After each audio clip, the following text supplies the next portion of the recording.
So what is phishing?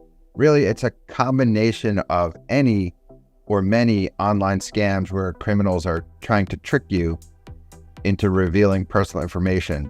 And that could be many different types of personal information. Could be as far as, they sent you a phishing email, captured your username and password, and then they're able to access your Yahoo email box. And for whatever reason, because of some other work you were doing, you might have had a copy of your driver's license in your email, and now they have a copy of your driver's license number. And I'm sure you all could extrapolate that to credit cards, other types of sensitive information, but also might be your contact list. That's a sensitive list, right?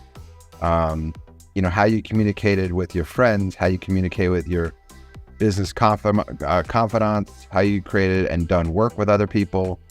In the personal sense, it has obviously some risk. In the business sense, it could have a lot of risk. Could deal with a lot of money, could deal with a lot of responsibility. And the intent by the perpetrator or the attacker is really sort of, to take advantage of your trust. And, you can use an email, you can use it on social media. It's really, phishing is so widespread that it could be applied to many different things, even bank accounts and other things as well. All right, let's go with a couple examples. So let's talk about types of phishing or examples. So you have email phishing, which is probably the most well-known, where someone or something like a bot sends you an email, like a scam. And some of these could be very, very good. I don't know if that's the right way to describe it, but they could be very good at tricking you. It's actually trying to get you to do something that you shouldn't. So another type of social engineering or phishing type attack is smishing. And the SM is for SMS, meaning text messages. So what happens here is, much like you would receive a false link to a website or a fake link to a website through email, in this case, you might receive a false link or a false text message, that includes information that lures you into doing something that could be fake or could be intended to steal your credentials. And the intent, much like phishing, is for the attacker to gain access to your personal information so that they could use it against you sometime in the future. So what do you do? Well, there's part of protecting against phishing is sure having some automated capabilities and anti-spam, anti-phish detection, things of that nature. But emails still get through, right? That 83% number is still valid. So how do you recognize phishing attacks? Well, you got to educate yourself and educate others. And that's a job of a cybersecurity professional. The first thing is learn the principles of persuasion. Be careful of strange links. And I think I mentioned this earlier about shortened links in SMS. If you receive a fake link, be very careful about clicking on links, because once you click on it, you can't go back. And two is, if you receive the link or the email from someone that you didn't expect, you probably shouldn't click on the link, right? And even if you clicked on a link from someone if you really didn't expect that person to share that link, make sure that you understand which website you're going to and what website you're located on before you share any personal information. One way you could sort of inspect that is in an email.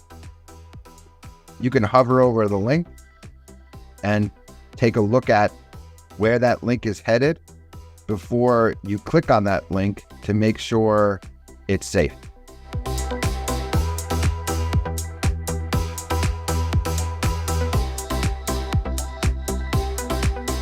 So now we are going to head into the Kahoot.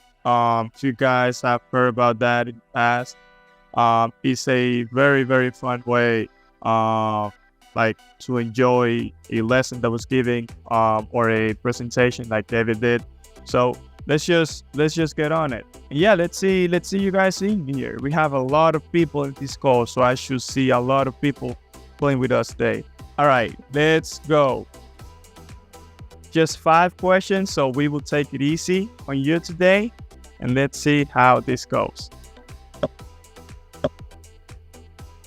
Multi-select for this one. What are some common characteristics of phishing emails? Right. What kind of things you see in a phish email based on these options? And nice. We have tons of people getting it right. So, of course, from here, you gotta have unusual sender and attached files, right? And always see on those attached files things like the type of file it is, and also what's the name of the file, because those are key things when you are looking at those. We're a training program, but we are also a jobs placement program. We want to fill the skills gap in cybersecurity. We know what the industry is looking for in terms of talent. We know how to leverage what your background is in any number of different disciplines. You don't come from IT, that's great. You do, that's fine as well. But if you come to IT with no experience, that is okay, because our program is designed for people to understand the skills necessary who do not have an IT background. Sure, if you come from an IT background, will you pick up a few skills perhaps a little bit more easily? Of course. But if you don't, that is okay. You just need to really focus on the task at hand. And we want to help you understand that, because we want to get you a job. We want to build the skills gap. We want to make the country, or businesses, or healthcare, or wherever, safer from cyber attacks.